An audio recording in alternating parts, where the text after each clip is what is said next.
Chili and I are going to show you the trick back up.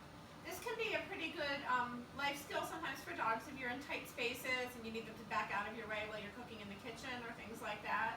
It's also a really great body awareness activity because a lot of dogs, especially the larger breeds, are really not all that aware that their back legs are even attached to the front. So teaching them a back up can be a good way to help them become more familiar with their bodies and make them a little bit less clumsy. We're going to start off using a mat as a target so that when the dog backs up, they have a goal that they're backing towards. It helps if you have something that's fairly flat for this. Eventually dogs can learn to back up onto objects, but I do think it's easier to start with something a little bit flatter. So we're just going to use our basic mat here. Hey, Jill. I'm going to start with her in front of me, and I'm just going to step into her and click as she steps backwards. Sometimes with a little dog, it's easier to get down on the ground and crawl because they do end up offering to sit. Come here, Jill. So what I'm watching here is back feet, and I'm trying to click back foot movement. Hey, Jill.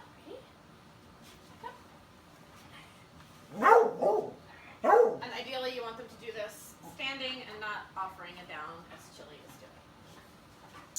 Good.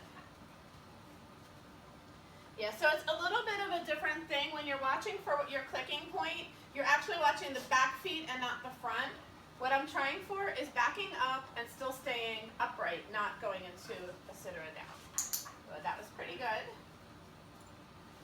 And I'm very slowly going to move out a little farther from the mat, so she's got to go a little farther back to get to her mat.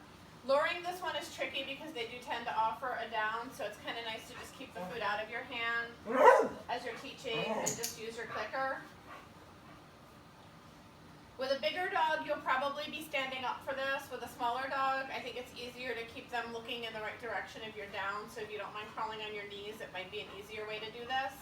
Let's back up. No, that doesn't work.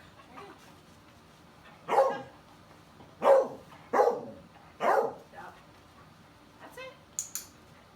Okay, so you can see this isn't Chili's strongest trick right now because she's really wanting to offer a lie down and bark at me. If you haven't noticed, bark at me is kind of Chili's default behavior. Rachel. You're just being silly now. Come on. Stop. There you go. All right. I'm actually going to stand up and see if I can get her to take this a little more seriously. Rachel. Back up. Good. That was actually better. I think with me down, it was too tempting to lie down. Rachel, ready? That's it. Back up. Good.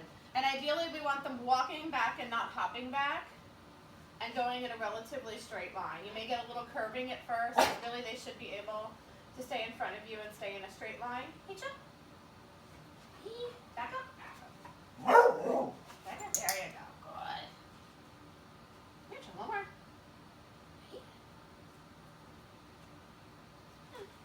That's it. Back up. Good. That was a pretty good one.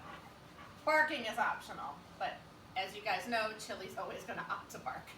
But have some fun with this. You can eventually get pretty long distances, and when your dog gets really good at this, you'll probably be able to stay in place and have them back up a little bit.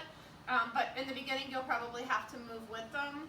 Just really watch those back feet. If you're using your clicker, make sure you're clicking back foot movement, which is a little bit different. A lot of times we're looking at the front end of the dog for what to click, but really it's the back feet that are important on this one.